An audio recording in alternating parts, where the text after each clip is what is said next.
Acha. Chọn nào hết thay nào. Thay cái lô xá liu.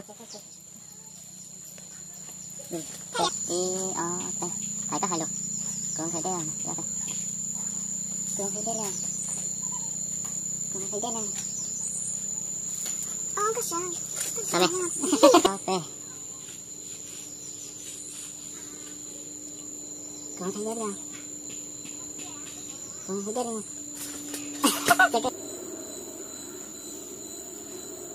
Con thấy đây nè. Con thấy đây nè. Ôi, con có con hò đó.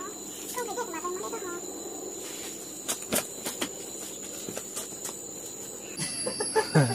Đây chưa tới.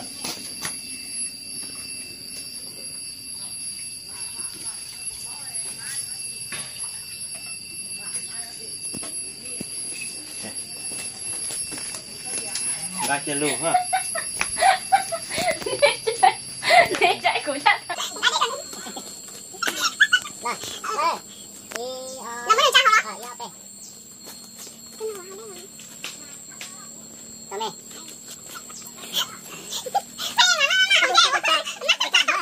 Con trai sẽ là giàu cái giá. Cha chia sẻ là cha là học có gì? Cha để xin mặt không được mà. Cha là học có chưa? Chứ học ta cái học có gì cả chỉ chưa mất. Trên học cái khoa men đã sao? Cô muốn được cha sửa lại mà nó được tàu rồi em đúng không nè. Chị ta vẫn sợ, cái thứ có cũng sợ thì cả học ta có cái mà ở đâu xem à? Ok phải là. Sợ mình chỉ học không? Thả đi cũng là, trái này có thể mua cho nên họ lại. IOP.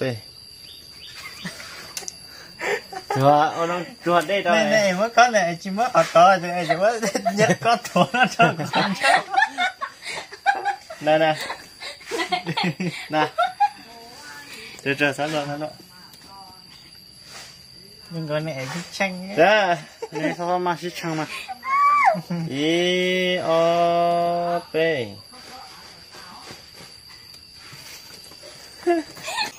Sao nó đây của đây cả.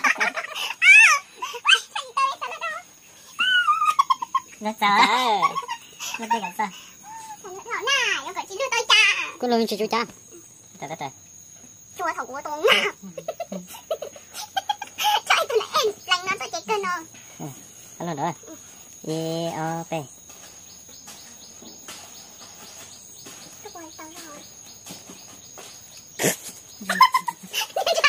Tao lo chả. Ê, nhưng mà chị có một tôi rồi. Chị mà. Có một cây xong.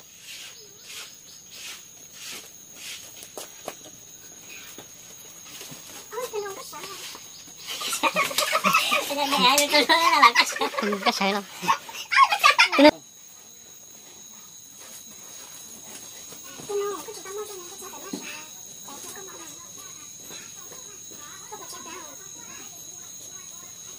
Đây, để coi. Em cũng đưa hai tay vậy có hạt uống mà nhở? Có hạt hỏi xếp lá. Xếp lá này. Ở đây hai đứa của đó. Hay không? Có một xếp lá này. P. Tao lên à. Hello. Con trai cũng tao tức là đứa cũng có luôn mà. P. Tao như thế mà. Luôn nó kìa chắc. Nè.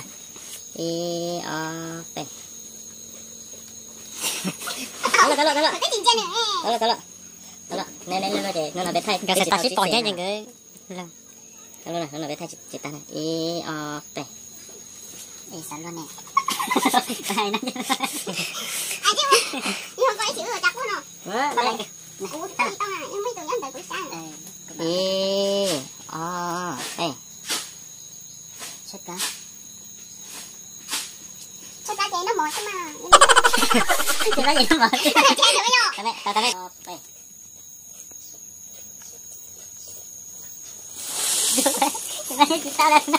Hello.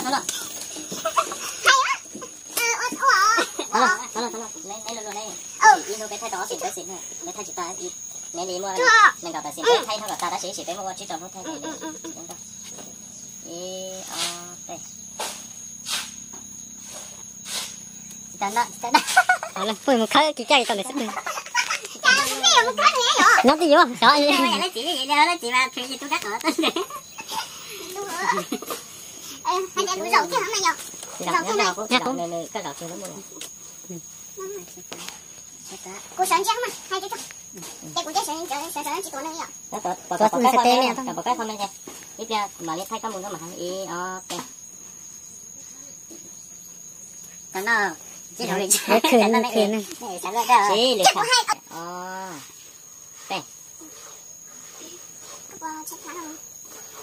Sao mày ạ? Cái này chị của hai đứa nữa đây mà hai của hai tôi ạ. Nhưng mà chỗ cái sắn thôi. Cái của nó tôi cái gì? Chị, muốn vào tao tiếp tao rồi. Đây là hai cái này còn đây của hai tôi là nên hai lần tao nữa chứ thế gì. Một chuyện sao này giờ cái này cái kia. Chết ra.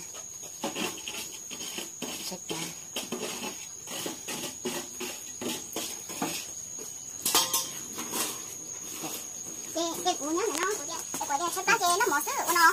Chết lá chè nó mỏ là chả có. Chết lá chè nó mỏ, bạn muốn mỏ nó có nổi rồi này cái tôi chả tôi nữa. Ít phải hay người mỏ tôi chưa? Quay nó. Sao cái như là nó. Đúng rồi nó. Thì ít cái gì. Chết lá chè nó mỏ sữa của bạn muốn mỏ có nổi.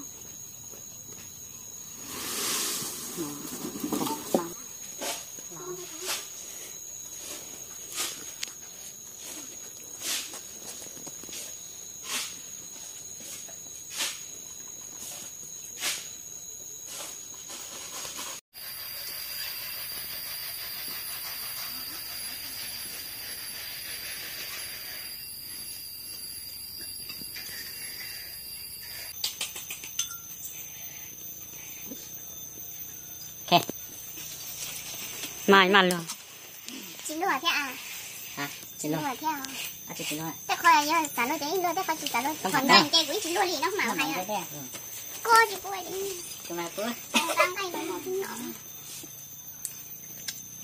Chắc rồi.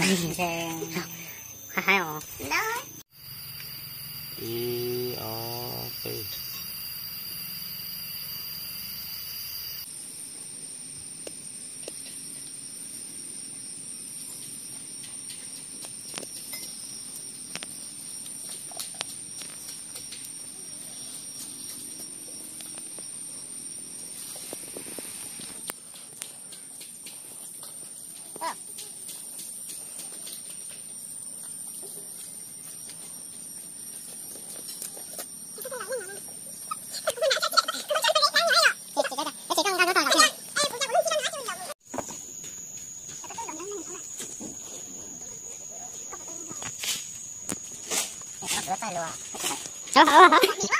Nó có xe được không? Còn là nữa. Còn tao thấy.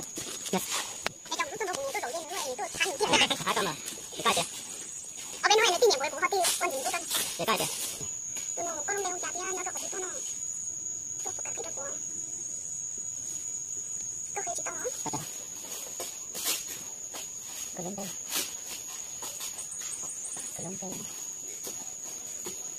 Nó khó thịt quá.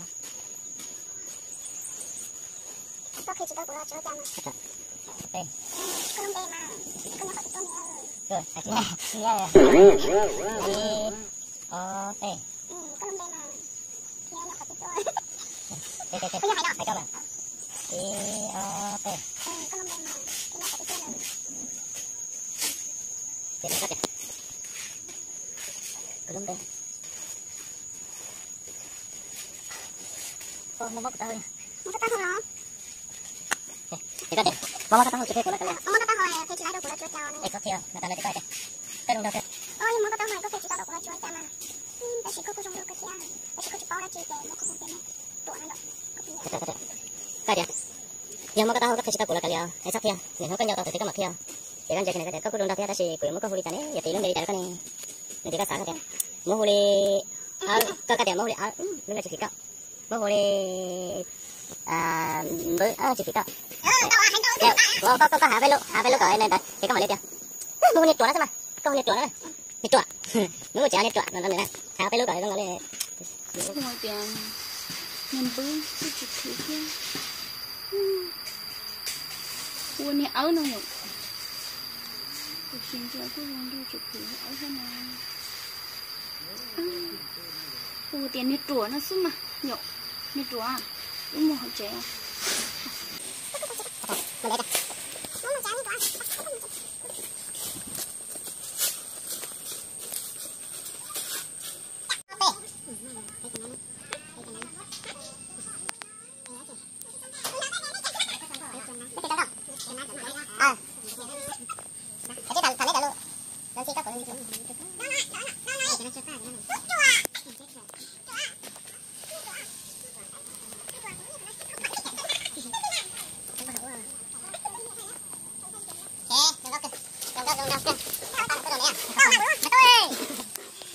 Tao chỉ là tao thôi.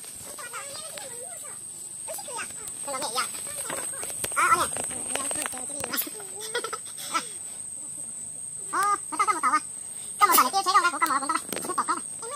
thế tôi cho ba rong con nó họ chỉ để ha để cho nó chen được tuần nữa cho nơi cũng nhớ cho nào có tiền cũng nhớ na cứ xem mà cứ cho ba nó chỉ để tao họ có chỗ đây tôi ta là cái món của tôi nó mơ sao chen tuần đi tuổi à chứ chả cũng thế đúng rồi chị mà đây hai luôn vậy Cho nó cài này.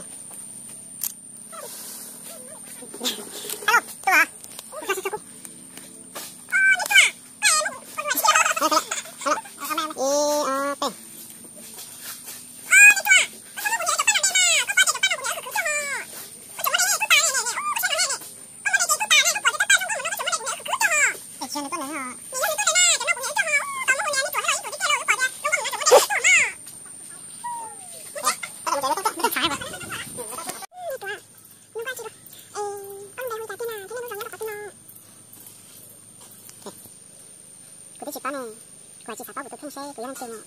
Cha của tôi xả nó của lúc trẻ thế à? Mày tụi xe có lại đâu của chú, có hay kia nào, con chị gặp anh gì đó. Ê, của nhà tôi kia sao? Chị tao đã có rồi. Của nhà chị tao kìa, của nhà phạt tiền. Thế của nhà kia rồi. Mày tụi anh tao nhận, nó chỉ có lời, tao cần tập. Tao nhận, chứ có con tao tao nhận. Đấy bơ, tao nhận tao nhận, nó quay vậy. Hai để đi bên này, tao đi bên đó.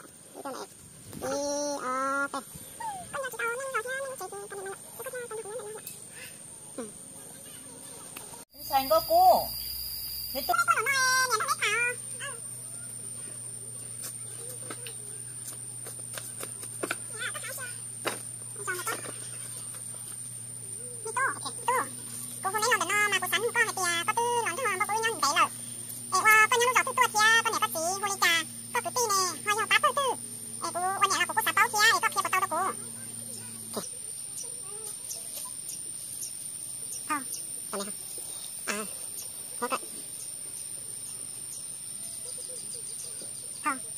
Cũng chỉ có tiền, cũng như thế này, cái chỉ có những đó là, cũng chỉ có cái rồi, cái cũng như tao có tiền rồi, họ có bao nhiêu, cũng chỉ lo, cũng như họ nói chuyện là gì, cũng như tao chỉ có là chỉ là tiền, cũng chỉ sạc khe, các tổ thao liền, cái chỉ cũng chỉ ra cái tiền đi.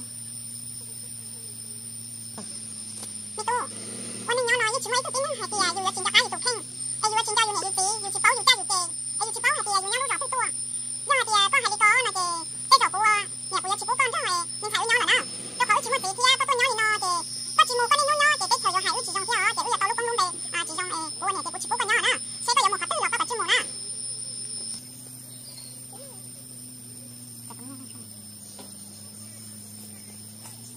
เท่าchỉ là của chị sạc theo các anh nè, để chị có những chuyện cho tiếp theo đi, để cụ tháo cơ, cho nên đâu cũng nhớ in đuôi, cho nên đâu cũng nhớ đâu, chúng ta đang nhớ rồi à, cho biết lần đầu là nhớ.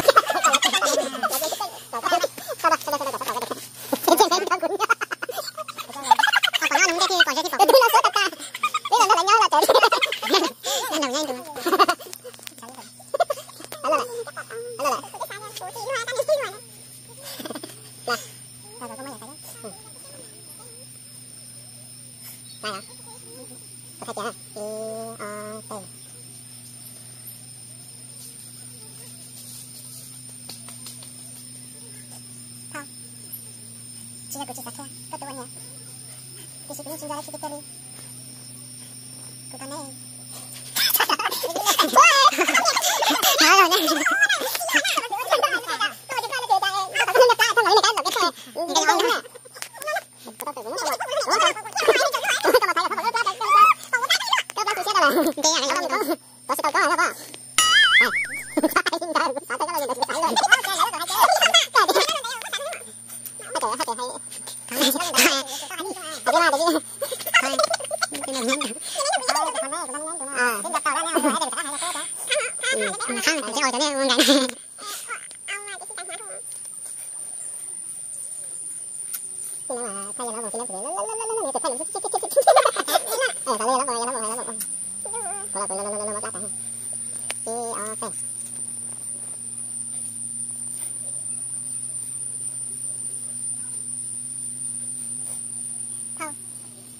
Jika kuci sakya ketuanya, kesikunya cinjara citik kali, ikut hamil, sekundannya Indo, nyata tak teguh, jat saya, teguh jata kopi kopi lah, kembali mua.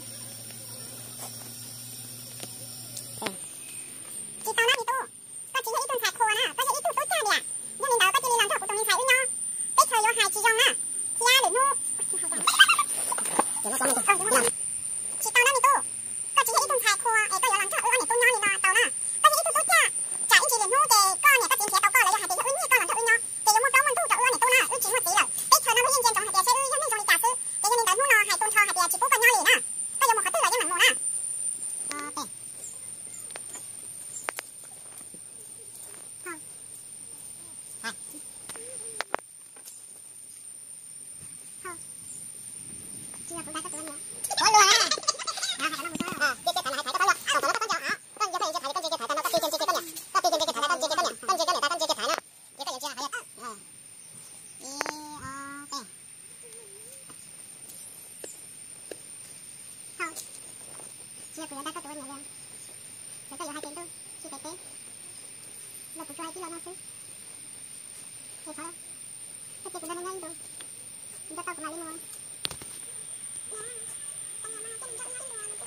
Nói được.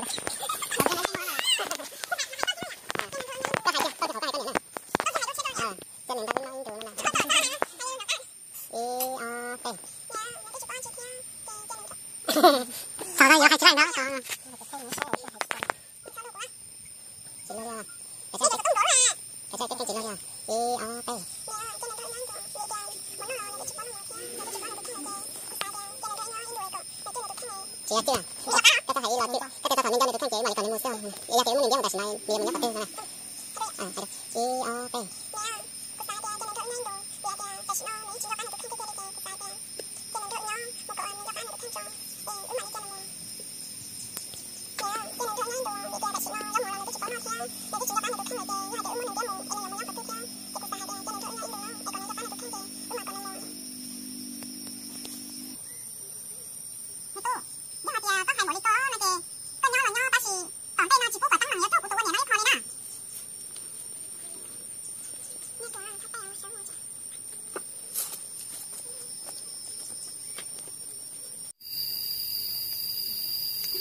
I O P.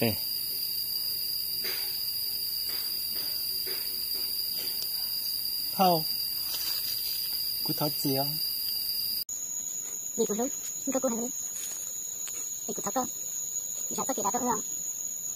Cú cho lưu ai kìa. Cú mà đi luôn đi. Mới ý chịu rồi. Cú tụi mình xài, cú cho qua cho ý thông sư. Chỉ trong là kìa, yếu mô đồ đá của tụi mình tu tông lấy, chẳng hạn yếu mô đồ co kìa. Có chỉ xong bầu sủa nè. Tháo cơ mà tháo. Thì cú nhìn thu thế, nhìn này hàng liêu. Chị tháo. Đây. Đưa. Nó lại đâu. Ở thế là. Phải đừng có đánh cỏ nè. Ở cái này mà tháo luôn. Tháo chỉ đâu đi sụt. Tại sao nó ngon. Nó có hai đứa đá nữa là hai đứa. Cú chỉ cần được tông. Thì hai đứa đã xin cô đứa này.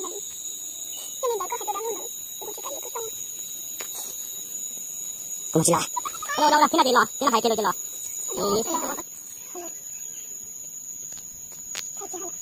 Đi ok. Dạ. Thôi có hai đứa đá nữa là hai đứa. Cú chỉ cần được tông. Vì hai đứa của nó như thế. Cái con là hai đứa đá nữa là hai đứa chỉ cần được tông. Vì hai đứa đã xin cô đứa này. Cú chỉ nhớ tông. Cú chỉ cần được.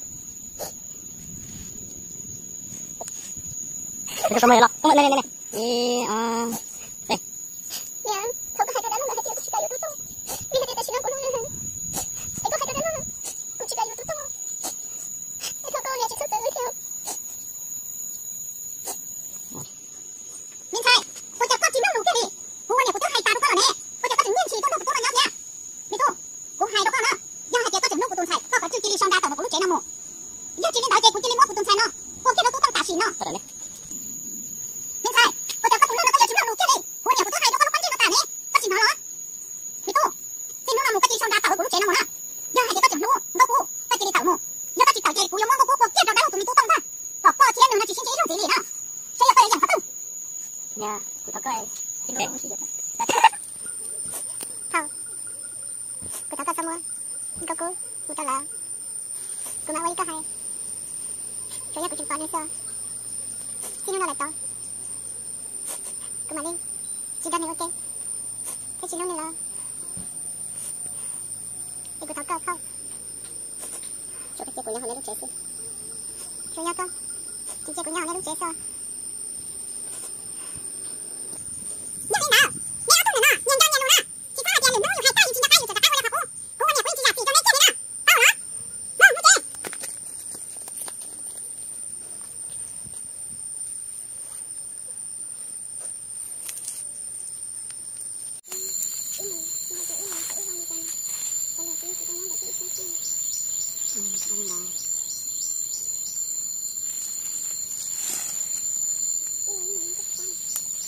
Một cái này, xin cảm ơn.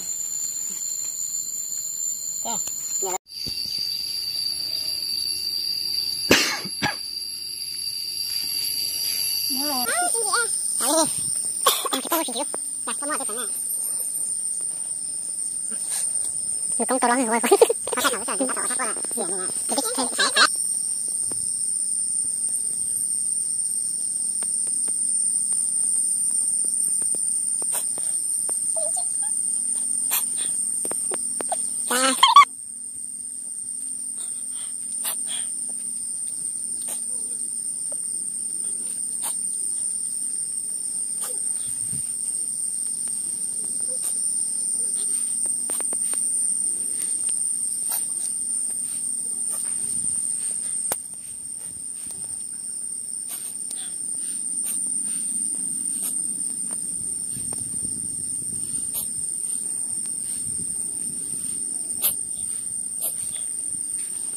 Có công an có cái gì nó có cái hải sản nữa. Chỉ có công an cái công an cái tài cái đi cả lo. Bây giờ chụp bao thì do con thu như tú chùa chỉ có chỉ lấy vào tú tông để đá lông lợn tiếp. Cho tú chùa nó mà. Nếu con đi nào thì lại chỉ cho cái tú chùa thì mình đi tú chùa rồi. Cái này cái này cái này cái này cái này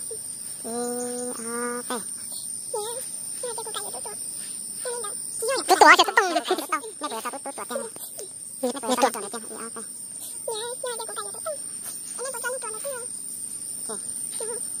Cho mà, udah kita cho lah.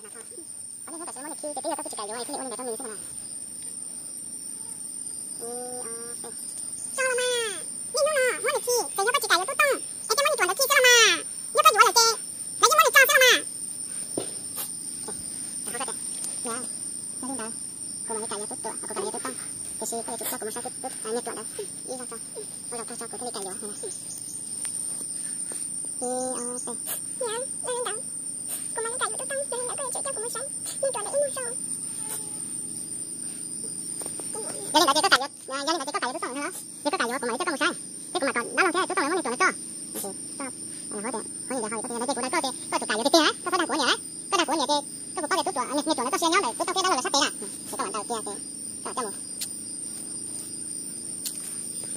Ok. Nhưng đi, có cài vô tú tông là cái kia hả? Giờ thì có cài vô tú tông, thì cô mà đi đâu có? Em cũng cho con một sai, như chuẩn đấy ít mua. Có gì chụp bao thì tiền, như chuẩn là cho xe, thì nhau để đá lông kia, tú tông là chỉ cây thế mà. Nếu có chỉ vào thì chuẩn như cái tu thế nào? Chuẩn nó có đang của nhỉ? Nếu đi có chỉ có đá của nhỉ nó. Nếu có đá của kia thì chỉ to á, của như tụi tao to. Nếu có chỉ qua trời đi hai thì tao tu vô xong của nó. Ok, có một đấy. Thì nó được đi xuống của nhỉ, dạ rồi, để nó cho tao. Tao thì nó cho một cái đó thôi, nó cây một cái nó tên nó. Thế này tao đó ấy. Nó là nó chỉ Là cái này không?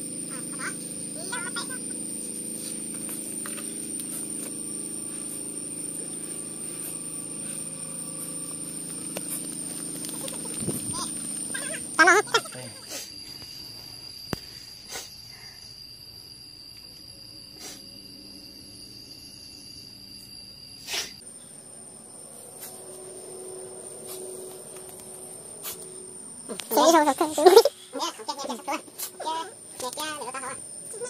Chị nhà có chung nghe cái nghe cái tao nói để mới sẽ phảiเข้าใจต้องเจอกันมั้ยใช่ๆโอเค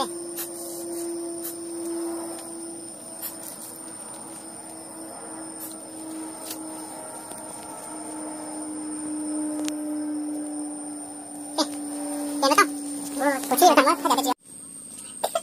这有什么拍？那还是传来的。我说1OK的，不是1OK，不拍起来这个金价是做了。那照片呢？他到到那上了。传传。你到这里，你扎过来，你扎到了啥？扎到了不手扎过来。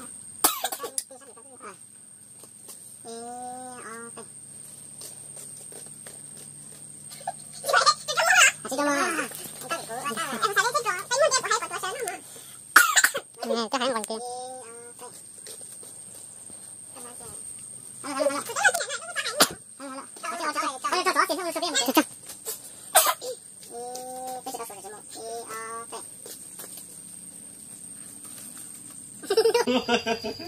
哎呀！này ta cũng đi lúa chân luôn, cháu luôn giờ lúa chân này giờ. Chỉ lo cả tao mà thay rồi. Nó chỉ đầu chế tế đó không?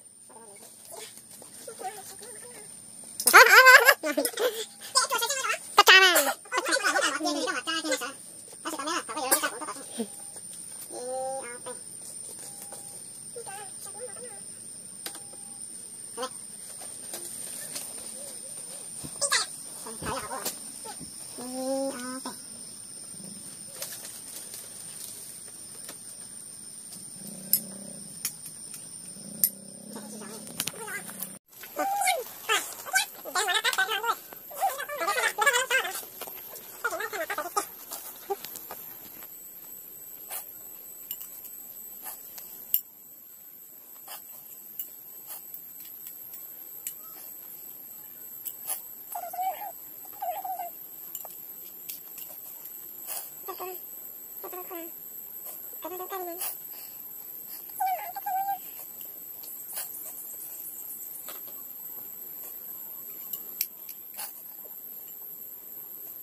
Hehehe, không cắt để liều hả?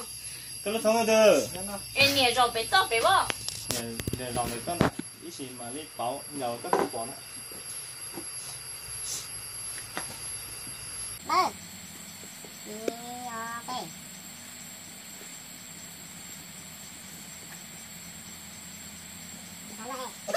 Salo em đúng không? Salo em.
Nhưng thật to.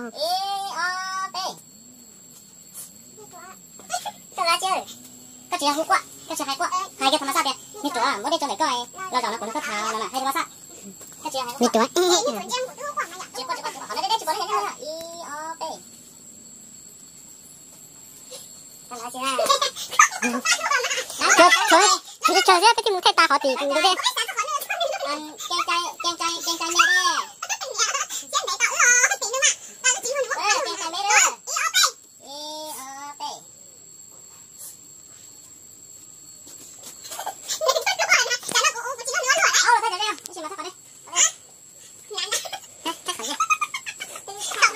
เราจะขอได้รอด้วยที่เขาให้เดินเราจะข้องเนี่ยข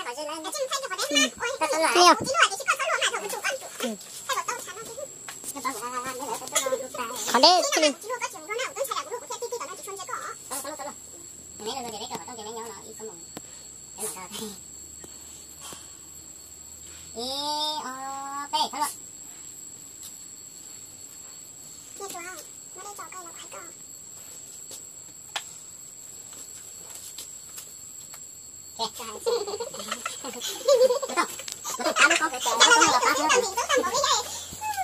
ใส่กระจอนเนาะถ้าเป็นเอามาลูกเราจะใส่ก็ต้องเลยไปชิมมาชุบแล้วนะน้องนะชุบผ้าแล้วก็ชุบแล้วเราดูแล้วเดี๋ยวก่อนจ้ะเนี่ยทะลุก็แสงได้ใช่ไหมจ๊ะต้องโอเคเดี๋ยวก่อนจ้ะถ่ายก็เราก็ติดสาเกียนนะฮะเดี๋ยวก่อนถ่ายก็จ้ะลูกกูก็อยากกูรักเชียวแต่แกเราแค่ตีเราเลยเขาđưa chuyện đấy đưa tiền chứ còn đây xinh sao rồi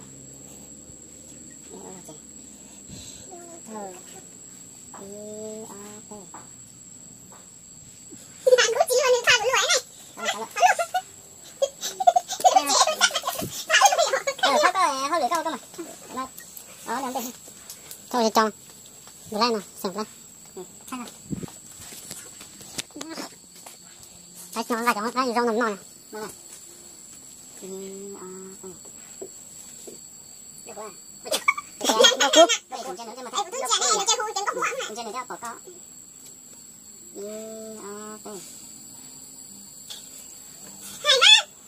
mà hay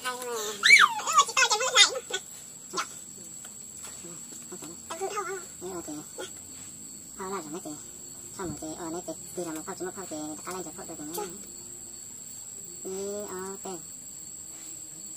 được cô cái mồi đã chạy rồi cái chiếc thằng luôn rồi ta xong rồi cái làm không chụp cái con